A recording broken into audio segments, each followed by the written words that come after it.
لیکن ابھی چند مہینے ہوئے کہ وہ میرے پاس آیا اور اس نے کہا کہ ماں بات یہ ہے کہ میں گزشتہ 6 سال سے ایتھیسٹ ہوں، میں مذہب کو نہیں مانتا، میرا کسی چیز پر کوئی بلیو نہیں ہے، یہ جتنی مذہبی داستانیں آپ لوگ سناتے ہیں یا آپ لوگ بیان کرتے ہیں یہ سب قصے کہانی ہیں، اس کو آپ علم اور عقل کی برہان پر کوالیفائی نہیں کر سکتے۔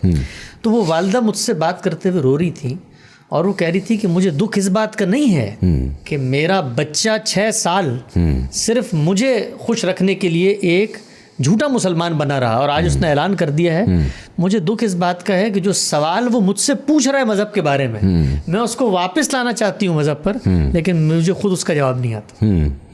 تو یہ پوری کوشش جو ہے وہ اصل میں لوگوں کو شعوری طور پر اللہ کے دین کا تعارف کرانے کی ایک صحیح ہے کہ آپ خدا کے مذہب کو قبول کریں یا رد کریں، دونوں صورتوں میں پہلے یہ جانے کہ مذہب ہے کیا، مذہب ہے کیا، اس کے سورسز کیا ہیں، پھر اس کے بعد آپ اس سے اختلاف کریں۔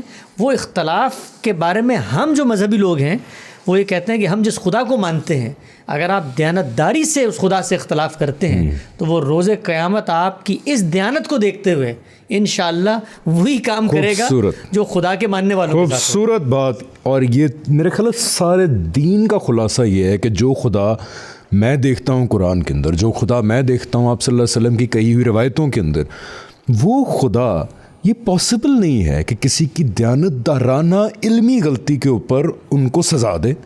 تو اس لیے میسج صرف اتنا ہے، پھر ہم آگے بڑھتے ہیں۔ آج بہت امپورٹنٹ کانٹینٹ ہے کہ دیانتداری ہمیشہ اپنے ملحوظ خاطر رکھنی ہے، اس یقین کے ساتھ کہ آئی will make sure, I will try my utmost best کہ میرا خلوص پیور رہے، میں دیانتداری سے ایک چیز دیکھوں اور اس کے بعد اگر میرے سے کوئی غلطی ہو گئی تو وہ پروردگار معاف کرنے والا ہے۔ یہ تمام لوگوں کے لیے ایک قانون ہے۔ اچھا جی، ہم یہاں پہ پہنچ گئے تھے، اب سنت کس طرف سے ہم کنکلوڈ کر کے جا رہے تھے حدیث کی طرف، ٹھیک ہے جی۔ پروگرام اگر آپ سیکوینس میں نہیں دیکھ رہے پلیز سیکوینس میں دیکھیں، because we are taking an argument forward in a very organized way, so please watch all the episodes جو پریویس ہیں اور پھر اس ایپیسوڈ پہ ہیں۔ اچھا جی، before we move on to the discussion, ایک بہت کامن سوال آ رہا ہے جب ہم نے قرآن کو کنکلوڈ کیا کہ وہ سورس آف دین کے لحاظ سے، کہ یار ایک آپ نے نئی بات ریولیوشن بتا دی، حالانکہ نئی بات نہیں ہے، لیکن آپ صلی اللہ علیہ وسلم نے فرمایا تھا کہ اسلام شروع ہوا تھا ایک نئی بات کے طور پہ اور آخری زمانے میں دوبارہ ایک نئی بات بن جائے گا۔ یہ روایت صحیح ہے؟ اجنبی بات بن جائے گا، اجنبی بات بن جائے گا۔ یہ اجنبی بات نہیں تھی، یہ بڑی مسلمہ بات ہے کہ قرآن ہے کیا۔ ہم نے بتایا کہ جو اللہ تعالیٰ کے ہونے کا سب سے بڑا اور قطعی پروف ہے رسالت، یعنی کہ خدا کی جو قیامت کے دن عدالت لگنی ہے وہ دنیا کے اندر لگ کے گئی ایک قوم کے لیے، بار بار لگ کے گئی، جس کا آخری دفعہ آپ صلی اللہ علیہ وسلم اس سلسلے کی کڑی تھے۔ اس عدالت لگنے کی اس دنیا کے اندر یہ داستان جو ہے محفوظ کر دی گئی تاکہ آنے والی نسلوں کو قیامت تک اس کے اوپر کوئی شک و شبہ نہ رہے، اور اس کو اس طرح پڑھنا چاہیے، اس قرآن کے اندر اس داستان کی ڈیٹیلز بھی ہیں تاکہ کوئی شک نہ پیدا ہو اور ہمارے لیے ابدی رہنمائی بھی ہے۔ اب سوال یہاں پیدا ہو گیا کہ اچھا جی اگر قرآن کو اس زاویے سے پڑھا جائے، ایک تو کس زاویے سے وہ بھی آپ ذرا کنکلوڈ کر دیں، اور پھر ہم کیسے ڈیسائیڈ کریں گے کہ کیا رسالت کے ساتھ خاص احکامات تھے، کیا ابدی احکامات ہیں، کیا سچویشنل تھا، کیا ہمیشہ کے لیے ہے۔ تو یہ بڑا کامن سوال آ رہا ہے لوگوں کی طرف سے۔ جی دیکھیں، اس میں بحث کو پیچھے سے جوڑ لیتے ہیں۔ ہم نے یہ پوری بحث جو شروع کی تھی وہ آج 21ویں صدی میں اس ماڈرن ایرا کے اندر کھڑے ہوئے ایک پڑھے لکھے نوجوان کی تلاش حق کی جستجو سے کی تھی کہ وہ کھڑا ہوا ہے، اس کو ایک آواز آتی ہے کہ آؤ ہم تمہیں خدا کا پیغام دیتے ہیں۔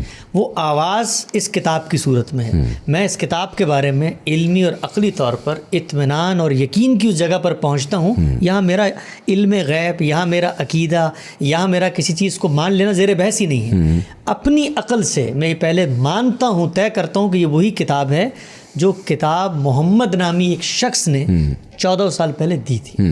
پھر میں اس کتاب کو کھولتا ہوں تو یہ کتاب اپنے تعارف میں جو باتیں مجھے بتاتی ہے وہ 3 ہی باتیں، وہ یہ کہ یہ دین کی آخری کتاب ہے، پہلی کتاب نہیں، وہ یہ کہ دین کے ہر معاملے میں حرف آخر قول فیصل، میزان، فرقان، حکم، مہیمن، وہ یہ کتاب ہے۔ وہ یہ کہتی ہے کہ میں ایک زندہ زبان عربین مبین میں نازل ہوئی ہوں، لہٰذا مجھے سمجھنا تم لوگوں کے لیے کوئی دشوار کام نہیں۔ اس کے بعد اس کتاب کو جب ہم نے کھولا تو کھولنے کے بعد یہ کتاب ہمیں بتاتی ہے کہ یہ جس شخصیت کے اوپر نازل ہوئی تھی، محمد رسول اللہ صلی اللہ علیہ وسلم، ان کی زندگی کو اللہ تعالیٰ نے ایک مشن کے طور پہ دنیا میں جاری کیا تھا۔ وہ ایک رسول تھے. رسول کرنے کیا آتے ہیں؟ 2 کام: اتمام نعمت اور اتمام حجت. اللہ نے انسان کو پیدا کیا.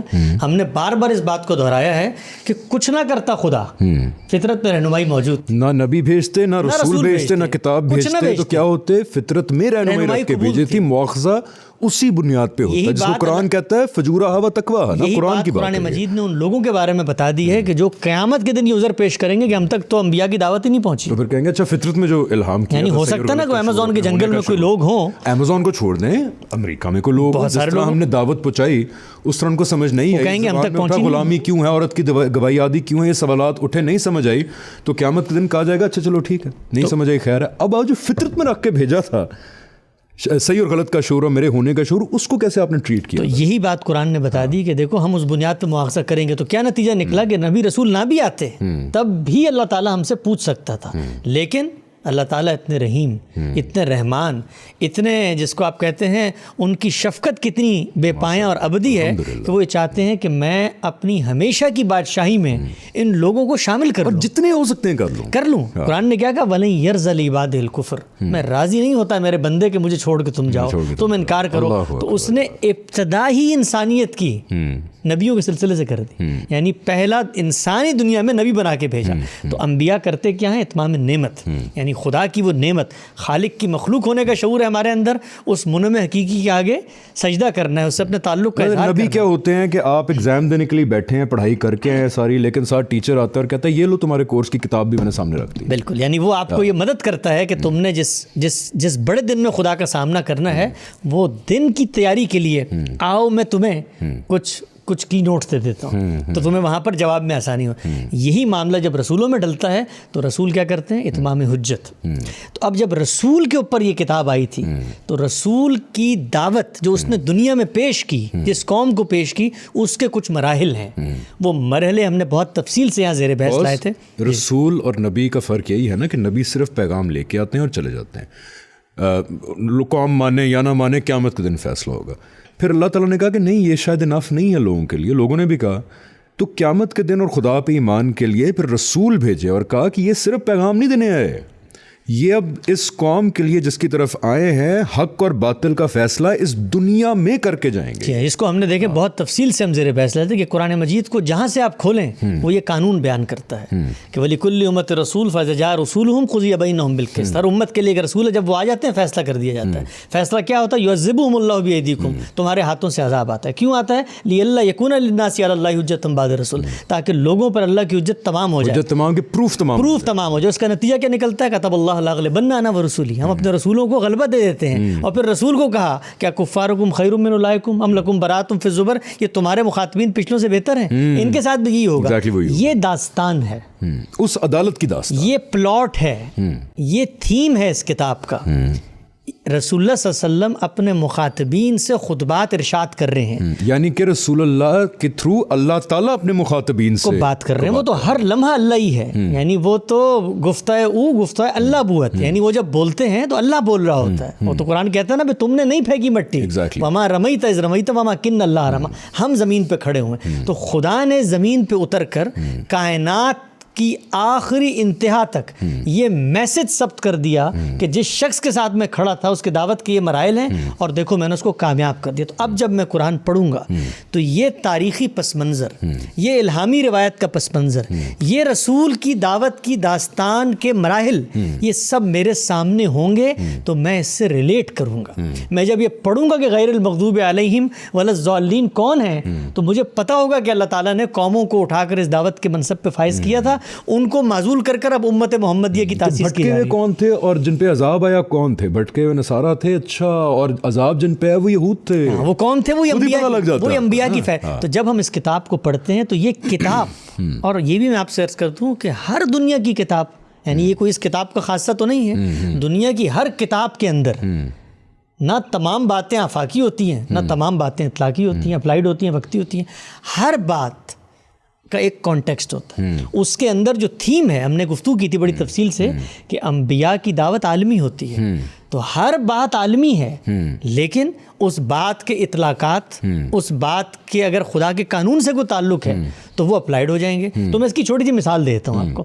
تو لوگوں نے پوچھا نا کہ کیسے سمجھ میں آئے گی. جب آپ یہ پڑھتے ہیں اور اس میں عذاب کی باتیں آتی ہیں کہ بھئی کفار تمہیں جہاں ملیں ان کا تم نے خاتمہ کر دینا ہے. وَيَكُونُ الدِّينُ كُلُّهُ لِلَّهِ, یہاں پر صرف دین اللہ ہی ہو کر رہے گا. فَاقْتُلُوا الْمُشْرِكِينَ حَيْثُ وَجَدتُّمُوهُمْ, کافروں کو مار دو جہاں ملیں. یہود و نصارہ تمہارے دوست نہیں ہو سکتے اور یہ راضی نہیں ہوں گے جب تک تم ان کا دین نہ اپنا لو. یہ سب کرنے کے بعد میں نے قرآن پڑھا اور مجھے لگا یہ تو مجھ سے کہا جا رہا ہے. تو جیسے ہی میں نے یہ سوچا تو قرآن نے آ کر میری انگلی پکڑ لی اور کہا وَمَا كُنَّا مُعَذِّبِينَ حَتَّىٰ نَبْعَثَ رَسُولًا, یہ تم سے نہیں ہے اس لیے کہ خدا کے جرائم کا عذاب اس وقت تک نہیں ہوتا جب تک ہم رسول نہ. اللہ اکبر, یہ بڑا اچھا خلاصہ کیا. تو یہ کتاب جو ہے خود بتاتی ہے, یہ کتاب اپنے بارے میں کہتی ہے کہ نہ باطل اس میں دائیں سے داخل ہو سکتا ہے نہ بائیں سے. یہ عربی مبین میں ہے, یہ خدا نے نازل کی ہے. اس کی شان دیکھیں آپ کہ یہ آپ کو ادھورا چھوڑ دے گی ایک بات کر کے کہ پتہ ہی نہیں ہے. ہر چیز کے بارے میں ایک ایک لفظ, ایک ایک جملہ, ایک ایک سورہ, ایک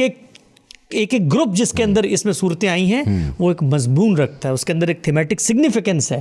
وہ سگنیفیکنس آپ کو بتاتی ہے کہ کون سی بات کس موقع پر کس سے کہی جا رہی ہے اور اس میں میرے لیے کیا سبق ہے. بس ٹھیک ہے, میں عام انسان کے لیے خلاصہ کر دوں کہ میں جب قرآن پڑھتا ہوں تو میں اس نظر سے پڑھتا ہوں کہ اللہ تعالیٰ کے آخری رسول دنیا میں آئے, انہوں نے 23 سال پوری اللہ تعالیٰ کی عدالت برپا کی. انہوں نے کیا, اللہ تعالیٰ نے ان کے تھرو اپنی عدالت اس دنیا میں برپا کی, جس میں وہ دیکھیں نا مشرکین سے بھی بات ہوگی, نصارہ سے بات ہوگی, یہود سے بات ہوگی, ماننے والوں سے مسلمانوں سے بات ہوگی.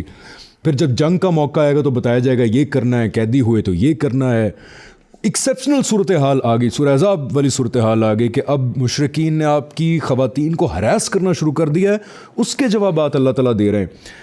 اس طرح جب میں پڑھتا ہوں تو ٹرسٹ می, آپ ایک دفعہ پڑھ کے دیکھ لیں کہ وہ رسالت اس عدالت کے برپا ہونے کی داستان ہے. یعنی اللہ تعالیٰ آپ کو بتا رہے ہیں یہ لو قرآن جو 64 سال پہلے میں نے اپنی عدالت جو زمین پہ لگائی تھی نا ایک آخری دفعہ, یہ اس کی داستان ہے. اس کو پڑھو, دیکھو ایک ایک مرحلہ میں نے کیسے کیا, اور اس کے اندر تمہیں ابدی ہدایت بھی ملے گی. جیسے کہ وہی بات آ گئی نا کہ پیغمبر نے آ کے اپنے لوگوں کو کہا کہ چوری نہ کرو, غیبت نہ کرو, جھوٹ نہ بولو, بدکاری نہ کرو, حق نہ مارو, حق تلفی نہ کرو. تو یہ ابدی ہدایت ہے, ٹھیک ہے. لیکن قرآن خود بتائے گا اچھا اب یہ موقع آ گیا ہے, یعنی ہراسمنٹ شروع ہو گئی ہے خواتین کی, تو اب اے خواتین جو ہراس ہو رہی ہو آپ یہ کرو.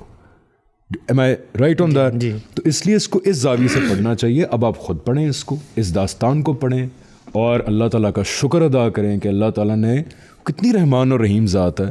چاہتے تو کوئی بھی نبی رسول نہ بھیجتے, لیکن اللہ تعالیٰ نے کہا نہیں, میں حتی الامکان کوشش کروں گا کہ میرے سارے کے سارے جتنے لوگ ہو سکتے ہیں جنت میں چلے جائیں. اس کو چیریش کریں, تاریخ کے پیجز سے نکلیں, ہسٹری سے باہر نکلیں.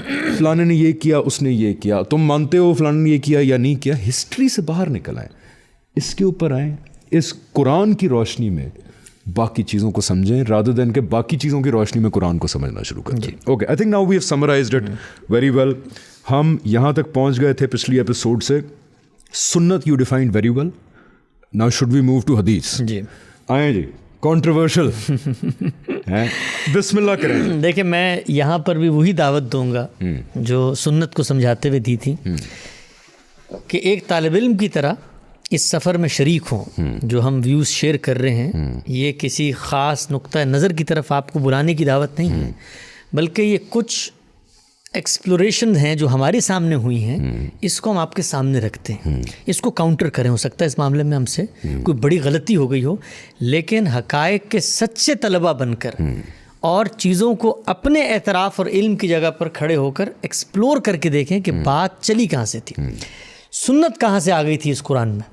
سنت یہاں سے آئی تھی کہ قرآن کو پڑھتے ہوئے ہمیں قرآن نے بار بار یہ بتایا کہ بھائی ایک ملت ابراہیمی ہے, اور پیغمبر کو کہا انتبع ملت ابراہیم حنیفا ومن یرغب عن ملت ابراہیم الا من صفا, یعنی جو ملت ابراہیم کو چھوڑتا ہے وہ تو حماقت پہ بیٹھا ہوا ہے. وہ اجتباکم, اور کیا کہا, ملت ابیکم ابراہیم ہوا سماکم المسلمین من قبل وفی ھذا, تمہارا باپ ابراہیم جس کو اللہ تعالیٰ نے اس ملت کا سربراہ بنایا اس کو فالو کرو, اس کے ٹریڈیشن کو فالو کرو. تو ہم نے کیا نتیجہ نکالا تھا اس کا کہ اگر ٹریڈیشن کو فالو کرنے کی بات کی جا رہی ہے اور ٹریڈیشن کی ڈیٹیل نہیں ہے تو اس کا مطلب ٹریڈیشن آلریڈی ایگزسٹ کرتا ہے. اس کا مطلب یہ ہے کہ اللہ تعالیٰ نے کیا ایک بےمانی بات کی ہے. ٹریڈیشن ایگزسٹ کرتا ہے, میں کہتا ہوں کہ اس رستے پہ چلو, وہ رستہ ہے تو آپ وہاں جائیں گے نا, کہ وہ دیکھو رستہ اس پہ چلو, بالکل صحیح. ٹریڈیشن ایگزسٹ کرتا تھا. پھر ہم نے اس بحث کو دیکھا کہ مان لیا ٹریڈیشن تھا پہلے، میں کیسے جانوں ملت ابراہیم کا ٹریڈیشن کیا تھا؟ پری ہسٹورک دور ہے، 20 انبیاء ہے بنی اسرائیل میں، انبیاء کو قتل کر دیا گیا، اپنی انٹرپریٹیشنز ہوں گی، سیدنا مسیح آ گئے، سیدنا مسیح کو لوگ ہی نہیں ملے، کتاب ہی مرتب نہیں ہو سکی، میں کہاں سے ڈھونڈوں ٹریڈیشن؟ تو مجھے یہ بتایا گیا کہ بھائی میرے لیے تو اس دنیا میں دین کا تنہا ماخذ کون ہے؟ محمد رسول اللہ صلی اللہ علیہ وسلم کی ذات والا صفات. وہ بتائیں گے مجھے اپنے عمل سے کہ ٹریڈیشن میں پیچھے کہاں غلطیاں تھیں انہوں نے اس کی اصلاح کر دی، کہاں وہ چھپ گئی تھی انہوں نے اس کی تجدید کر دی، کہاں کمی تھی اس کو انہوں نے تبدیل کر کے اضافہ کر دیا. ہم نے ایک مثال سے اس کو سمجھا تھا کہ عبادت تمام انبیاء کر رہے تھے، نماز تمام انبیاء پڑھ رہے تھے، لیکن نماز جب رسول اللہ صلی اللہ علیہ وسلم تک پہنچی ہے تو آپ پر قرآن آیا ہے نا، تو آپ نے پرانی دعاؤں کو اس سے ریپلیس کر دیا. میں نے ایک مثال دی تھی کہ ایک آئین دستور چلتا چلا آ رہا ہے، اس کے اندر آپ نے کچھ امینڈمنٹس کر دی، اس کا بنیادی ڈھانچہ ایک ہی ہے، وہ امینڈمنٹس کے ساتھ جاری ہو گیا تو میں اس کا تو سنت بھی تو پھر وہی ہوئی نا ٹیکنیکلی. یعنی سنت اصل میں وہی ہی ہے، وہی کے وہ تقاضے جو زندگی یا اعمال سے ایکشن سے متعلق ہوتے ہیں وہی ہے. اللہ ہی بتائیں گے نا نماز کیسے پڑھنی ہے. آپ صلی اللہ علیہ وسلم نے کیسے بتایا مجھے کہ یہ سنت ہے؟ آپ صلی اللہ علیہ وسلم جس معاشرے میں پیدا ہوئے وہ انبیاء اور خدا کو ماننے والا معاشرہ ہے، بنی اسماعیل ہیں، وہ حرم مکہ کے گرد آباد ہیں، وہاں لوگ حج کرنے آتے ہیں، وہاں لوگ نمازیں پڑھتے ہیں اپنی تمام بدعتوں کے ساتھ. بہرحال وہ ایک کیا کہتے ہیں میوٹیٹڈ ورژن تھا سنت ابراہیمی کا، ہی ایک میوٹیٹڈ ورژن. میوٹیٹڈ کہتے ہیں جس کی شکل مسخ ہو جائے بہت زیادہ. آپ یہ دیکھیے، اور یہ بھی جب کہا جاتا ہے مسخ ہو جائے تو وہ کچھ چیزوں میں مسخ ہوئی تھی اور کچھ چیزوں میں جیسے جاری تھی ویسے جاری تھی. اچھا مزے کی بات، سوری قطع کلامی because I get very fascinated, کہ ایک اللہ کے نام کا بت بھی کعبہ کے اندر موجود تھا جب آپ صلی اللہ علیہ وسلم کی بعثت ہوئی ہے، اور اللہ تعالیٰ کے فرشتوں کو یہ سمجھا جاتا تھا مشرکین کی طرف سے کہ وہ اللہ تعالیٰ کی معاذ اللہ بیٹیاں ہیں. نہیں آپ یہ دیکھیں نا کہ ان مشرکین کا اللہ نے مکالمہ نقل کیا قرآن میں، کہا ہے کہ جب ان سے کہا جاتا ہے شرک نہ کرو تو جواب کیا دیتے ہیں؟ ما نعبدوہ الا لیقربونا الی اللہ زلفا. او بھائی ہم ان کی اسی لیے عبادت کرتے ہیں کہ یہ ہمیں اللہ کے قریب کر دیتے ہیں. ان سے پوچھو تو کہیں گے لیقون اللہ ہی، تو وہ اللہ کے ماننے والے لوگ تھے، نمازیں پڑھی جا رہی، روزے رکھے جا رہے ہیں. ان کے اندر اگر کوئی کمی بیشی تھی، ان کے اندر کوئی ترمیم و اضافہ تھا تو وہ نبی نے جاری کر دی. جاری کیسے کیا؟ کسی کے کان میں بتایا. اگر کوئی ایسی چیز تھی جو قیامت تک جاری کرنی تھی تو جس طریقے سے قرآن جاری کیا، کاتبین وہی ہیں، لوگ لکھ رہے ہیں، لوگ پڑھ رہے ہیں، 23 سال آپ رہے، سب لوگ متفق ہیں کہ یہ بات ٹھیک ہے، حفاظ پیدا ہوئے، جبرائیل نے آ کر تلاوت سنی.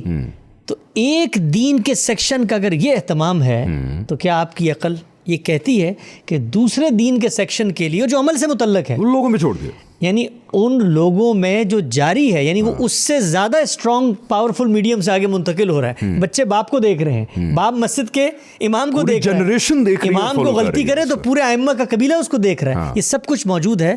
تو سنت کے بارے میں ہم نے کہا تھا کہ وہ بھی اجماع اور کنٹینیوس ایک عمل سے آگے بڑھی، تواتر عملی کنٹینیوٹ عمل ہے. تو اجماع اور تواتر سے ہمیں سنت ملی، یہاں تک دین مکمل ہوگی. ہاں، اور اجماع اور تواتر کی ہم نے پاور ایکسپلین کی تھی کہ یہ صرف ہمارے دماغوں میں نہیں ہے کہ اجماع اور تواتر ایک سب سے perfect form of transmission of information and practices. اس کا ایویڈنس ہے آج کے زمانے میں. قرآن میں کوئی اختلاف نہیں، نماز میں کوئی اختلاف نہیں، روزے کے اندر کوئی اختلاف نہیں.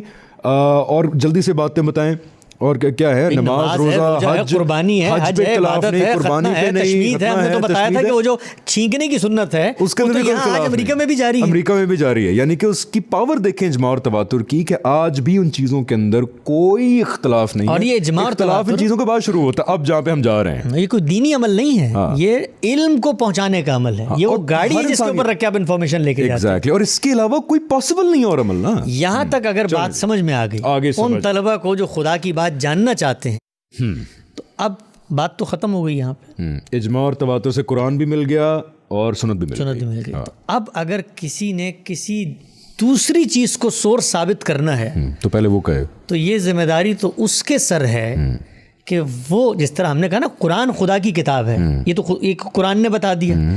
سنت پر عمل پیرا ہونا ہے، یہ بھی قرآن نے بتا دیا. تو اب اگر آپ نے کسی تیسری چیز کو سورس بنانا ہے، ایک ایڈ کروں جی، سنت پر عمل درآمد کرنا ہے، یہ بھی قرآن نے بتا دیا. اور اس سنت بھی آج ہر مسلمان گھر میں بالکل مسلمہ پائی جاتی ہے. بالکل صحیح. تو اب اگر کوئی شخص، کوئی گروہ، کوئی عالم، کوئی فقیہ یہ کہتا ہے کہ دین کا کوئی اور سورس بھی ہے، تو ممکن ہے ہو.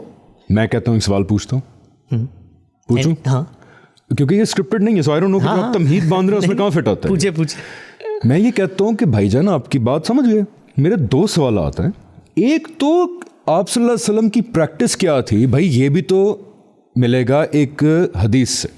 حدیث کیا ہے بھی حسن صاحب؟ مجھے جب پتہ لگ گیا صحیح بخاری سے یا مستند احادیث کی کتابوں کے اندر کہ آپ صلی اللہ علیہ وسلم نے کوئی بات کہی ہے. آپ صلی اللہ علیہ وسلم نے ایک زانی کو جو شادی شدہ تھا رجم کی سزا دی تھی کیونکہ وہ شادی شدہ تھا. تو جب میرے تک پہنچی آپ صلی اللہ علیہ وسلم کی ایک بات تو وہ بھی تو دین ہی ہوگی نا. اب آپ مجھے بیٹھ کے کہہ رہے ہیں کہ جی نہیں حدیث جو ہے وہ تو دین نہیں ہے. آپ کو پتا ہے حدیث کیا ہے؟ آپ صلی اللہ علیہ وسلم کی بات ہے. حسن صاحب آپ صلی اللہ علیہ وسلم کی بات میرے تک پہنچ گئی, مجھے پتا لگ گیا یہ صحیح ہے, تو میں اس کو دین نہ مانوں؟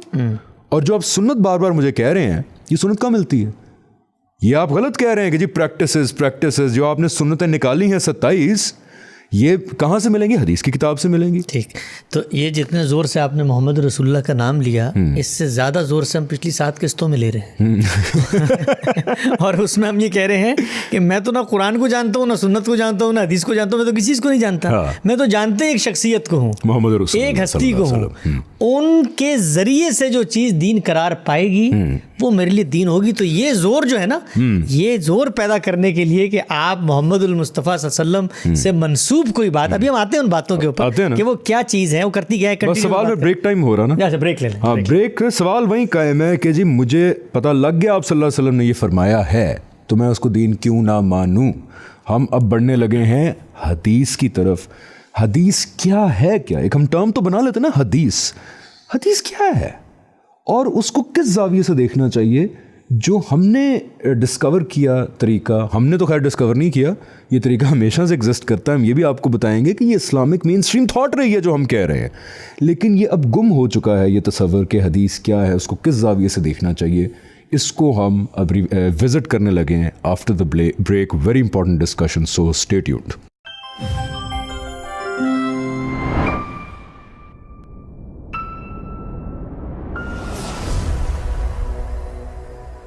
جی welcome back to conversing Islam. Hasan بھائی یہاں تک پہنچ گئے تھے کہ سورسز کیا ہیں. اللہ تعالیٰ نے مجھے کہا ٹھیک ہے جی قرآن ہو گیا, ٹھیک ہے جی آپ نے کہا تو سنت بھی ہو گئی.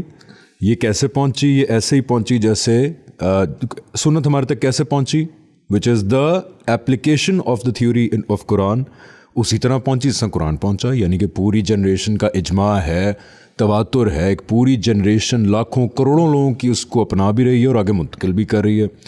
اچھا جی چلیں ٹھیک ہے. اب مسئلہ آ گیا ہے حدیث کا کہ اگر کوئی روایت آپ صلی اللہ علیہ وسلم کی کوئی بات پہنچ گئی, چاہے ایک بندے نے کہی یا 10 لوگوں نے کہی, اور پتہ لگ گیا کہ الفاظ آپ صلی اللہ علیہ وسلم کے, تو آپ کہتے ہیں کہ وہ دین کا سورس جو ہے نہیں ہے. Please explain. دیکھیں دین کے جن سورسز پہ اب تک ہم نے گفتگو کی اس میں قرآن مجید تھا, ایک سنت تھی, اور ہم نے کہا دین کے سورس مکمل ہو گئے. تو آپ نے سوال کیا کہ یہ کیسے مکمل ہو گئے, کہ جب کہ بالعموم یہ سمجھا جاتا ہے کہ رسول اللہ صلی اللہ علیہ وسلم کی جو باتیں ہیں جن کو اصطلاح میں اخبار احاد یا حدیث کہا جاتا ہے وہ بھی تو دین کا سورس ہیں. تو میں نے دعوت دی تھی کہ طالب علموں کی طرح پھر سے آتے ہیں اور اس مسئلے کو ایکسپلور کرتے ہیں. اس مسئلے کو دیکھنے کے بہت سارے زاویے ہیں. آپ اس پہ کچھ عقلی اعتراض کر سکتے ہیں. مثلاً بعض لوگوں نے کیے کہ بھائی ثبوت کے اعتبار سے, یعنی کسی چیز کو پروف کرنے کے اعتبار سے رسول اللہ صلی اللہ علیہ وسلم کی جو باتیں ہم تک پہنچی ہیں وہ اخبار احاد کے اصول پہ پہنچی ہیں, لوگوں نے پہنچائی ہیں, لہٰذا وہ ایک ضنی ماخذ ہے. ضنی ماخذ کا مطلب یہ ہوتا ہے کہ اس میں صحیح اور غلط دونوں کا احتمال موجود ہے, لہٰذا یہ جو تیسرا سورس ہے یہ ریلائبل سورس نہیں ہے. بعض لوگوں نے یہ کہا, ہمارا نقطہ نظر یہ نہیں ہے بطور طالب علم کے. بعض لوگوں نے یہ کہا کہ یہ جو باتیں پہنچی ہیں یہ تو رسول اللہ کی باتیں ہی نہیں ہیں, یہ باتیں تو بعد میں لوگوں نے گڑھ لی ہیں. ہمارے ہاں جو اورینٹلسٹ یا مستشرقین تھے انہوں نے اس مقدمے کے لیے بہت زیادہ دلائل جمع کیے اور کہا کہ مختلف مسالک جو وجود میں آ گئے تو انہوں نے اپنی ضروریات کے لیے رسول اللہ کی باتیں بیان کرنا شروع کر دی. تو مختلف نقطہ ہے نظر آپ کو ملیں گے رسول اللہ صلی اللہ علیہ وسلم کی باتوں کے حوالے سے. میں نے اس طرح عرض کیا کہ میں بطور طالب علم جب یہ مسئلہ ہمیں پیش آیا تو ہم نے کیسے کس ہورائزن سے اس کو ایکسپلور کیا وہ آپ کے سامنے رکھتا ہوں. میں اگر آپ سے کہوں کہ حدیث کو سمجھنے کی 10 تھیوریز ہیں اور ان میں سے ایک تھیوری وہ ہے جو خود رسول اللہ صلی اللہ علیہ وسلم نے بتائی ہے. تو کیا آپ مجھے یہ کہیں گے کہ میں سب سے پہلے اسی تھیوری کو سمجھنا چاہتا ہوں جو رسول اللہ صلی اللہ علیہ وسلم نے اپنی باتوں کے بارے میں خود بیان Could we put it in this way کہ حدیث مبارکہ صلی اللہ علیہ وسلم کیا ہے؟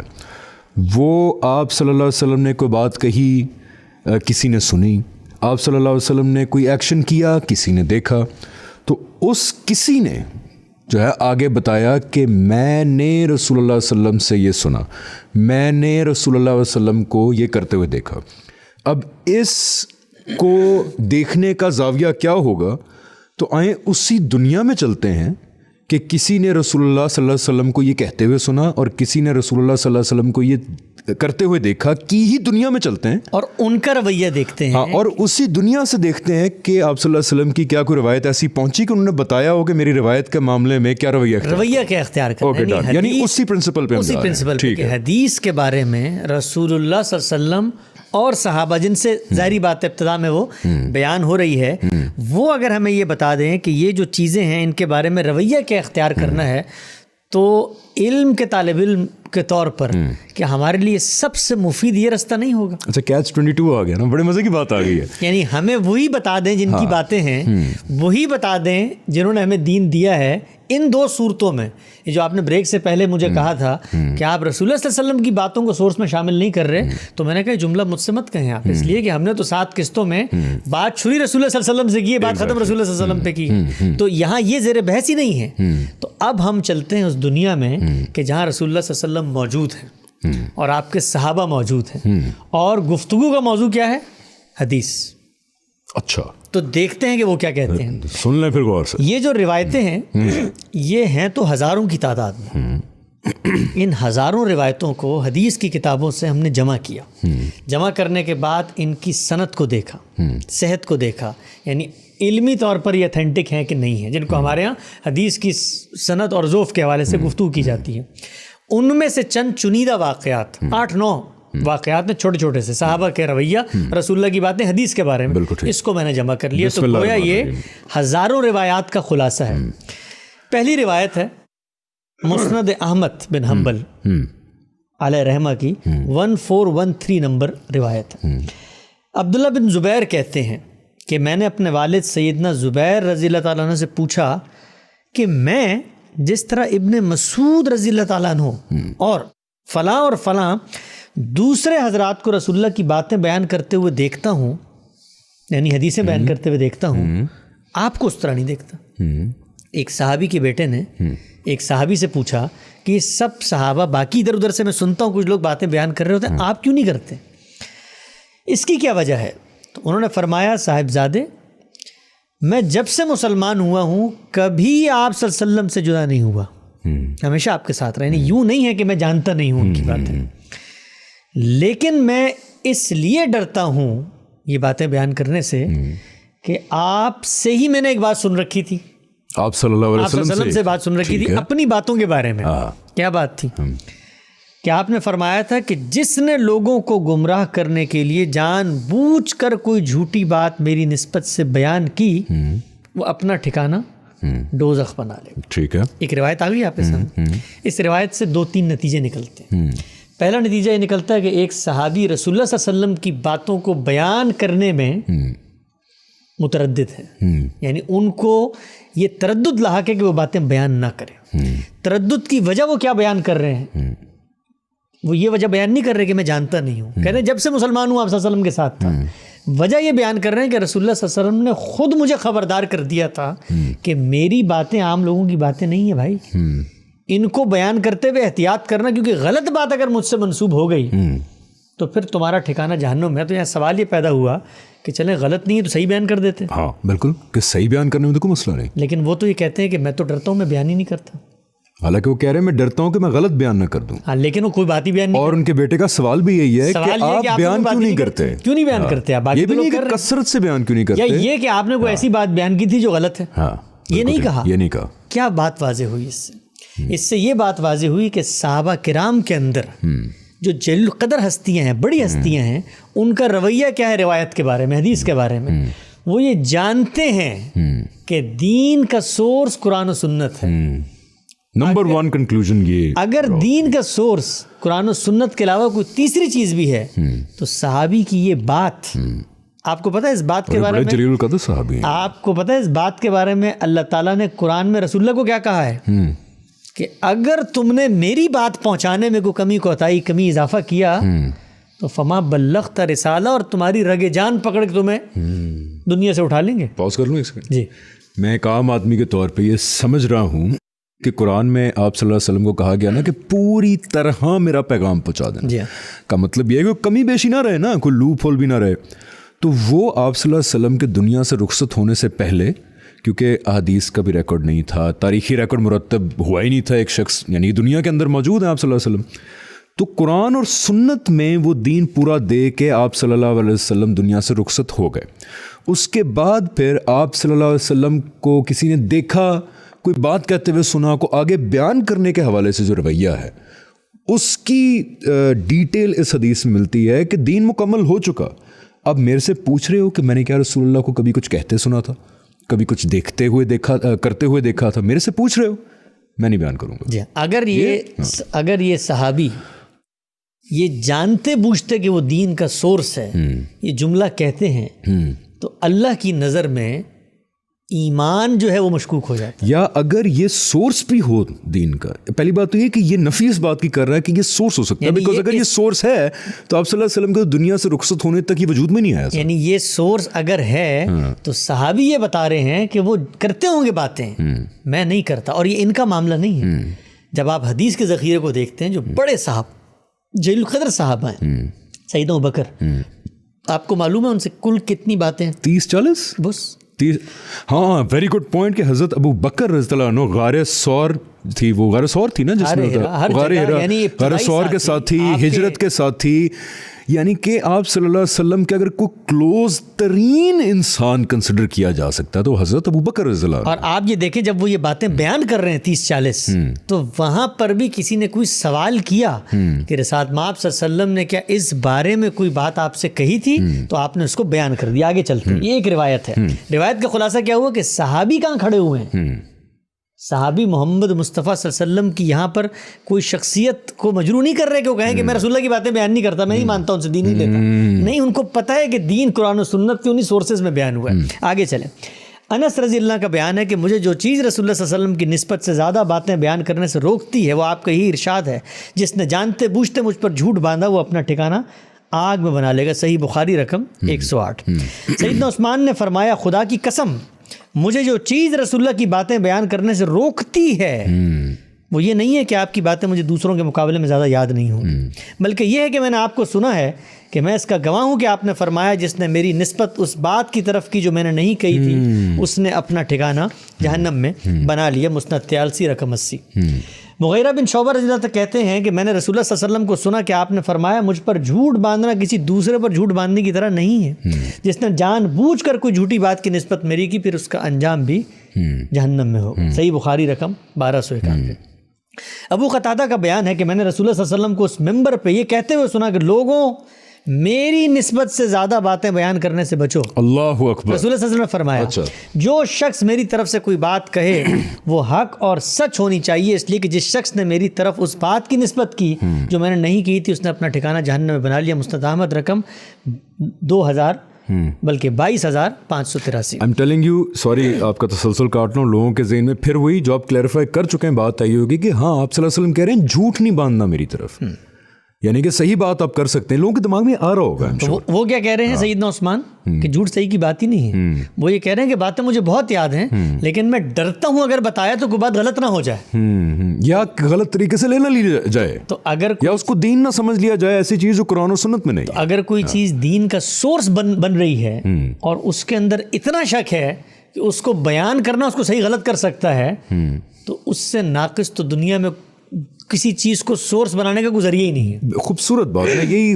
کئی دفعہ ہوتا ہے آپ کوئی چیز سوچ رہے ہوتے ہیں اور اس کو الفاظ نہیں آ رہے تھے ذہن میں. You described it in a very very nice way کہ اگر جلیل القدر صحابہ یعنی حضرت ابو بکر رضی اللہ عنہ جیسے صحابہ, حضرت عثمان جیسے صحابہ رضی اللہ عنہ جیسے صحابہ سارے کہہ رہے ہیں کہ آپ صلی اللہ علیہ وسلم کی نسبت سے ہم باتیں نہیں بتائیں گے اس لیے کہ کل کلاں غلطی سے لوگ اس کو دین نہ بنا لیں,